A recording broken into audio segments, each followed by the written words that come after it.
Welcome to Defense Entries YouTube channel. Today we will discuss about the rank structure and promotion of Indian Armed Forces, and we will compare the equivalent ranks of Army, Air Force and Navy, and also we will know about the age of retirement.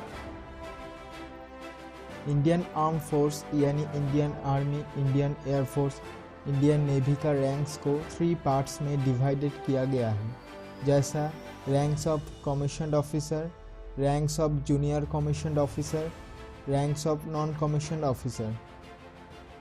इस video में हम commissioned officer का rank structure and promotion के बारे में जानेंगे। So let's start. अगर आप Indian army, Indian air force या इंडियन नेवी में as a commissioned officer join होना चाहते हैं तो आपको एसएसबी इंटरव्यू क्लियर करना होता है। विदाउट क्लियर एसएसबी इंटरव्यू कोई कमीशन्ड ऑफिसर नहीं बन सकता है। Indian Military Academy, Air Force Academy and Indian Naval Academy से ट्रेनिंग कंप्लीट करने के बाद जेंटलमैन कैडेट्स को आर्म फोर्स में कमीशन किया जाता है। जो कैडेट्स इंडियन मिलिट्री एकेडमी से ट्रेनिंग कंप्लीट करते हैं वो cadets as a lieutenant Indian army में कमीशन होता है, और जो कैडेट्स एयर फोर्स एकेडमी से ट्रेनिंग कंप्लीट करते हैं वो cadets as a flying officer Indian air force में कमीशन होता है, और जो कैडेट्स इंडियन नावल एकेडमी से ट्रेनिंग कंप्लीट करते हैं वो cadets as a sub lieutenant Indian navy में कमीशन होता है। सो इंडियन आर्मी का लेफ्टिनेंट रैंक का इक्विवेलेंट रैंक एयर फोर्स में फ्लाइंग ऑफिसर और नेवी में सब लेफ्टिनेंट है। 2 साल की सर्विस कंप्लीट करने के बाद आर्मी में लेफ्टिनेंट से कैप्टन, एयर फोर्स में फ्लाइंग ऑफिसर से फ्लाइंग लेफ्टिनेंट और नेवी में सब लेफ्टिनेंट से लेफ्टिनेंट रैंक में प्रमोशन होता है। जब आपका 6 ईयर की सर्विस कंप्लीट हो जाता है उसके बाद आप कैप्टन से मेजर, फ्लाइट लेफ्टिनेंट से स्क्वाड्रन लीडर और नेवी में लेफ्टिनेंट से लेफ्टिनेंट कमांडर बन जाते हैं। 13 इयर्स की सर्विस कंप्लीट करने के बाद मेजर से लेफ्टिनेंट कर्नल, एयर फोर्स में स्क्वाड्रन लीडर से विंग कमांडर और नेवी में लेफ्टिनेंट कमांडर से कमांडेंट रैंक में प्रमोशन होता है। लेफ्टिनेंट कर्नल, विंग कमांडर और कमांडर रैंक तक आपका प्रमोशन सर्विस ईयर कंप्लीट करने पर ही आसानी से हो जाता है, यानी आप पीरियडिकली इस रैंक को अचीव कर लेते हैं। इसके आगे का रैंक आपको सिलेक्शन बेसिस मिलती है, आपका प्रीवियस परफॉर्मेंस के ऊपर डिपेंड करता है।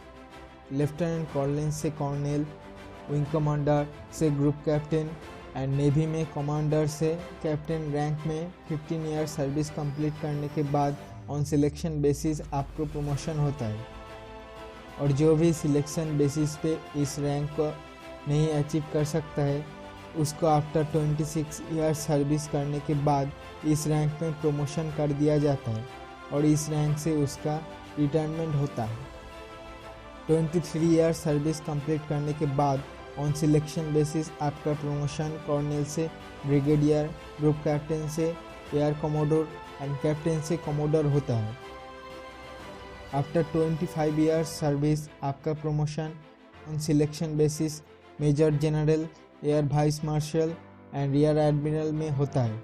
उसके बाद आफ्टर 20 ईयर्स सर्विस आपका promotion on selection basis lieutenant general, air marshal and vice admiral में होता है।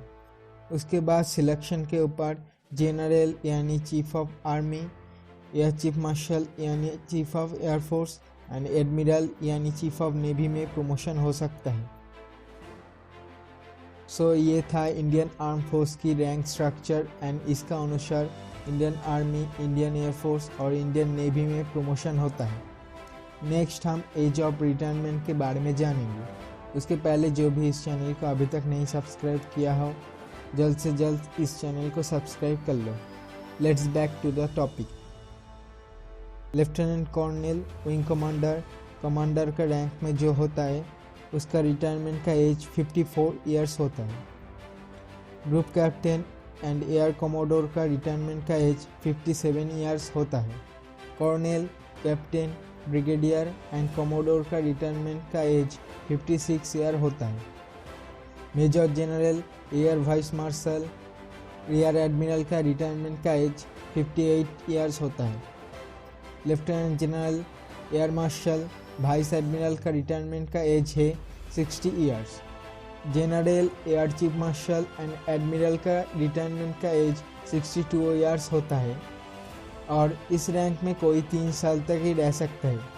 तो जो क्राइटेरिया पहले फुलफिल करेंगे उसका अनुसार रिटायरमेंट होता है, यानी 62 ईयर्स के पहले अगर जनरल रैंक में 3 साल होता है तो उनका 62 ईयर्स के पहले ही रिटायरमेंट होता है और वाइस वर्सा। नया जो चीफ ऑफ डिफेंस स्टाफ की रैंक क्रिएट किया गया है, जो तीनों फोर्सेस की चीफ है, उनका रिटायरमेंट एज 65 ईयर्स रखा गया है।